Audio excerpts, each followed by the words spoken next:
For so long, we've been obsessed with the starting line, right? The pedigree, the test scores, what looks like natural talent. The initial snapshot. Exactly. But all this research suggests that's where we get it completely wrong. Today, we're looking at this powerful idea from organizational psychology that potential isn't where you start. It's about how far you travel. It's a total pivot. We're getting away from that fixed mindset and looking at the economic proof that sustained effort nurture is just so consistently undervalued. Okay, so here's an idea from the sources that feels deeply counterintuitive. It says that high initial talent can actually be a developmental trap. It sounds strange, doesn't it? It does. Tell us about that, this negative correlation between, say, a super high IQ and developing a real work ethic down the line. The mechanism here is what's so fascinating. If everything comes easy to you when you're young, you never learn the skill of struggle. You never have to. You never have to. So you don't build that persistence you need for complex long-term goals.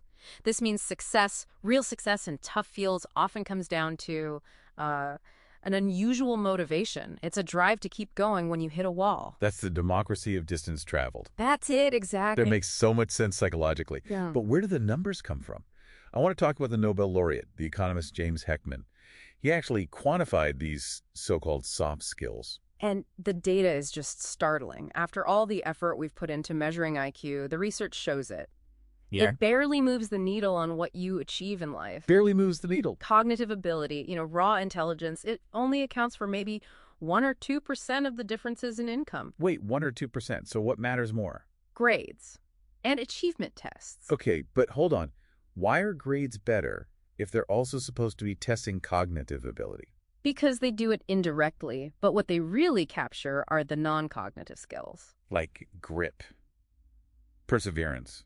Exactly. Diligence, reliability. You can't fake showing up every day for 4 years. And this is proven, definitively proven, by what the sources call the GED paradox. The GED paradox. Let's unpack that. Okay, so think about this.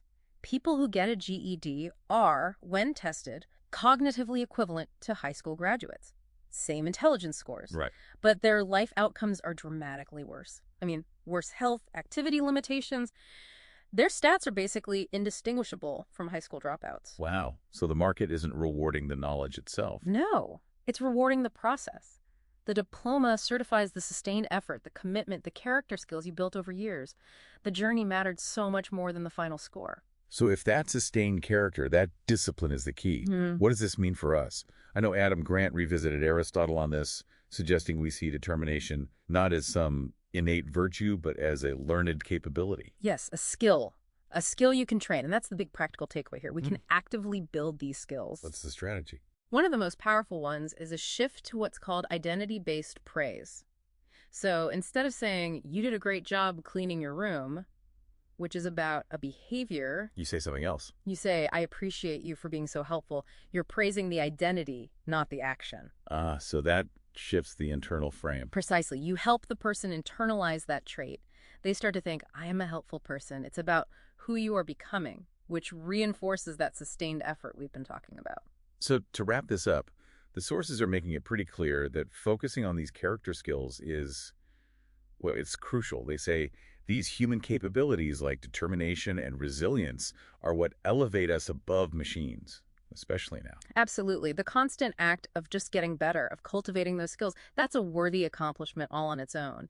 That forward motion is what really defines your potential. So what does this all mean for you?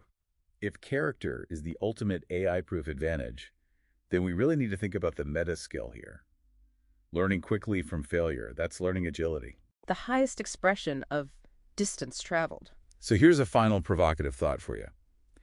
How would actively cultivating that learning agility change how you take on your next professional challenge, knowing that the struggles you overcome are the only real measure of what you can become?